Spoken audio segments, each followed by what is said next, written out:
आपने इस वीडियो को खोला, यह आपका चयन था। इससे पहले आपने जितनी भी वीडियोस देखी वो भी आपका ही चयन था, और इसके बाद आप जितनी भी वीडियोस देखोगे वो भी आपका ही चयन होगा। यदि सही चयन होगा तो समय बचेगा, और हम सबको पता है समय हमारा जीवन बदलने की क्षमता रखता है। लेकिन कॉन्ट्राडिक्शन तो यही है कि ये सब जानते हुए कि समय हमारा जीवन बदल सकता है, इतनी क्षमता रखता है समय, फिर भी हम अपने समय को गलत जगह क्यों लगा देते हैं। एक बहुत बड़ा क्राइसिस कहो, एक बहुत बड़ा ट्रैप कहो, आपको जो समझना है समझो, लेकिन उसी में आप फंसे हुए हो। मैंने भगवत गीता से और हर जगह से इतने समय का जो भी ज्ञान है उसको आज की वीडियो में देने का मैंने सोचा। अब देखना होगा कि आपका चयन क्या कहता है। भगवत गीता के अमूल्य ज्ञान को अर्जित आप करोगे वीडियो को अंत तक देखकर, या फिर वीडियो को बंद करके वही चीज देखोगे जो आपकी इंद्रियां और आपका मन कह रहा है। आपने कभी सोचा है कि क्यों केवल कुछ % लोग ही अपने जीवन में सफल हो पाते हैं और बाकी के लोग बस उनको ही देखते रह जाते हैं और उनसे जलन करने लग जाते हैं, ईर्ष्या करने लग जाते हैं। इसको थोड़ा अलग एंगल से समझने की कोशिश करें तो आपने ये चीज नोटिस करी होगी कि जितने भी लोग अपने जीवन में सफल हो पाए, सक्सेसफुल हो पाए, उन्होंने कुछ चीजों का त्याग करा। यदि आप नोटिस करोगे तो जो भी लोग अपने जीवन में असफल रह जाते हैं, अनसक्सेसफुल रह जाते हैं, वो सभी लोग, सभी के सभी लोग या तो तामसिक प्रवृत्ति के हैं या तो राजसिक प्रवृत्ति। आपने तमस रजस के बारे में पढ़ा होगा, लेकिन हम इसको कम आंक देते हैं। सात्विक लोग जो भी अपने जीवन में पाना चाहते हैं उसको अवश्य ही पा लेते हैं और सब कुछ अचीव कर लेते हैं जो भी उन्होंने अपना स्वप्न बनाया। तामसिक लोगों की एक आदत होती है, वो बहुत ज्यादा आलस करते हैं और उसी के चलते वो बहुत कुछ अपने जीवन में अचीव करने की इच्छा तो रखते हैं, लेकिन उसको अचीव करने के लिए कर्म नहीं करते, एफर्ट्स नहीं डालते। राजसिक प्रवृत्ति के लोगों के अंदर इतना ज्यादा काम विलास भोग, इसका इतना ज्यादा इच्छा रहती है, इतना ज्यादा आसक्ति रहती है इन चीजों के प्रति कि उसके अंदर इतनी क्षमता है कि वो जो भी चाहे अपने जीवन में उसको प्राप्त कर सकता है, लेकिन उसके तरफ वो अपना दिमाग ही नहीं लगाता, इच्छा ही नहीं करता। अब देख रहे हैं क्या हो रहा है। तामसिक व्यक्ति चाहता तो है कि मैं सब कुछ अचीव कर लूं, जो भी मेरे मन में आ रहा है वो मैं अचीव कर लूं, लेकिन उसके प्रति कर्म नहीं कर सकता, इतनी शक्ति ही नहीं है उसके अंदर। राजसिक लोगों को तो भोग विलास काम से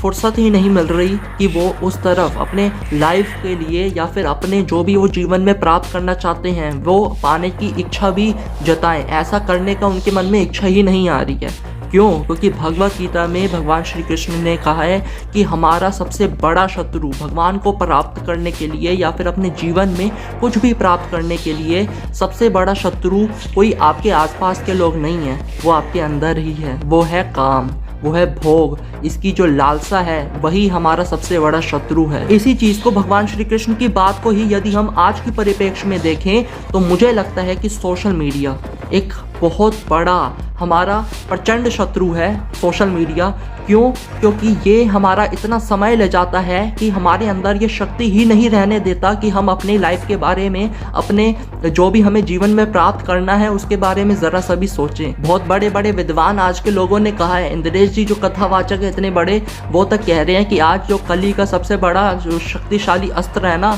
वो ये सोशल मीडिया, ये जो हमारा फोन है ना यही है। एक बार और हम कंपाइल कर लेते हैं, एक बार फिर से समझने की कोशिश करते हैं कि हमें अपने जीवन में बहुत कुछ पाना है, लेकिन उसको पाने के लिए हमें कर्म करना पड़ेगा, हमें कार्य करना पड़ेगा, उसके ही टुवर्ड्स, उसके ही प्रति हमें कुछ ना कुछ करना पड़ेगा जिससे कि हम वो चीज़ अचीव कर पाएं।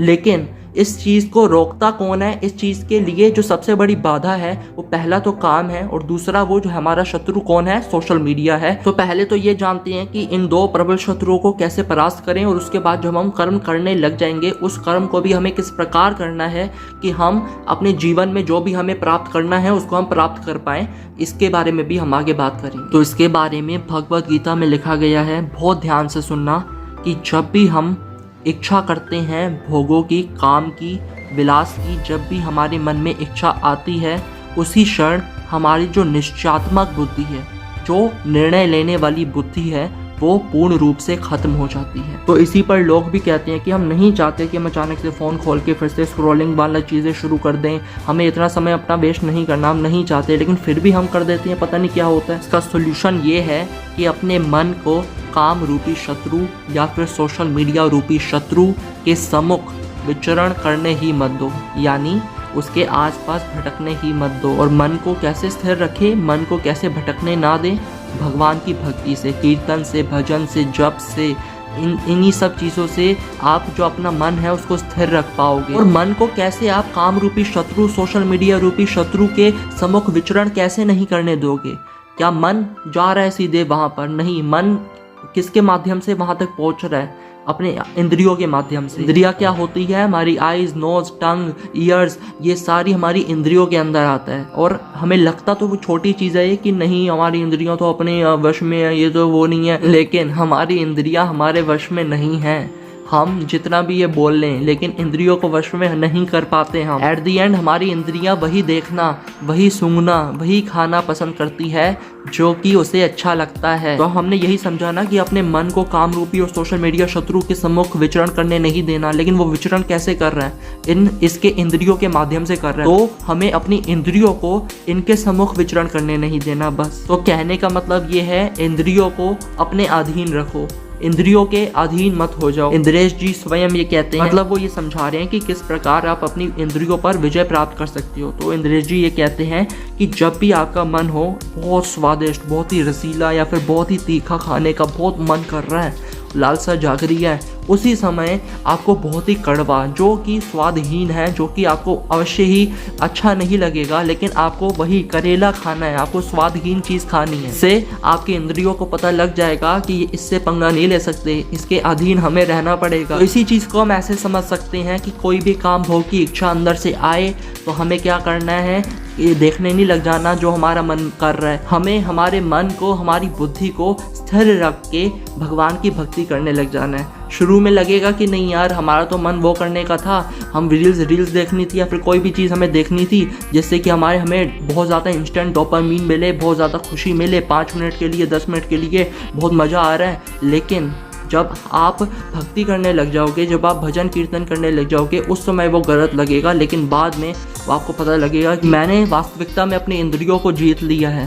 अब इंद्रियां मेरे वश में है, मैं उनके वश में नहीं हूँ। इतना सब करने के बाद यदि आपने कर्म गलत तरीके से करा तो सब कुछ खराब हो जाएगा। आप फिर भी उन्हीं लोगों में आओगे जो असफल रह जाते हैं, सफल लोगों में नहीं आ पाओगे। तो आपको कर्म कैसे करना है? भगवान श्री कृष्ण भगवद गीता में बताते हैं कि निष्काम कर्म करना है, यानी जो भी आप कर्म कर रहे हो उसके फल के प्रति आपको आसक्ति नहीं रखनी है, आपको अटैचमेंट नहीं रखनी है कि मैंने ये कर्म करा तो मुझे फल मिलना ही चाहिए। भगवान श्री कृष्ण यही कह रहे हैं कि विजय, पराजय, लाभ, हानि, इन सब की परवाह ना करते हुए यदि तुम कर्म करोगे तो उससे तुम्हें कोई भी पाप नहीं लगेगा। यदि फल मिल गया तो बहुत ही ज्यादा प्रसन्न नहीं हो जाना, और अगर फल नहीं मिला तो दुखी नहीं हो जाना, परेशान नहीं हो जाना। इसी चीज का पालन वो सभी सात्विक लोग कर रहे हैं जो कि अपने जीवन में हर चीज प्राप्त कर लेते हैं। वास्तविकता में उन्होंने बहुत सारी चीजें करी, उन्होंने अपने इंद्रियों को, अपने मन को, अपनी बुद्धि को अपने वश में रखा। जो काम रूपी शत्रु, जो सोशल मीडिया, जो फोन रूपी शत्रु उनके सामने है, उसको हराया, उसको परास्त करा, उस पर विजय प्राप्त करी। कर्म करा